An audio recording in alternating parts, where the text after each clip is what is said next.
এখানে আমি কোনো ক্লিপ নিতে পারলাম না, কারণ এটা আমি আগে থেকেই ঢেলে দিয়েছিলাম। শস্য বাটা, হলুদ, কাঁচা লঙ্কা দিয়ে দিয়েছি। এখন দিয়ে দিচ্ছি একটুখানি মরিচের গুঁড়ো,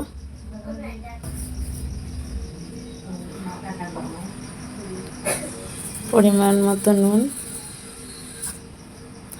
এটাকে ভালো করে ম্যারিনেট করে রেখে দেব। ম্যারিনেট করে রাখা জিনিসটাকে 5 মিনিটের মতো ঢেকে রেখে দেব। এখানে 5 ফোড়ন সম্বাস আর শুকনো মরিচ দিয়ে দিচ্ছি।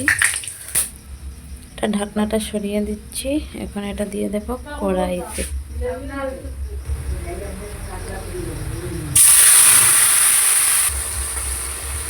ভালো করে কষিয়ে নিচ্ছি। আমার রান্নাটা কমপ্লিট হয়ে গেছে, এখন নামিয়ে নেব। এখানে পনির মশলাটা দিয়ে দিচ্ছি।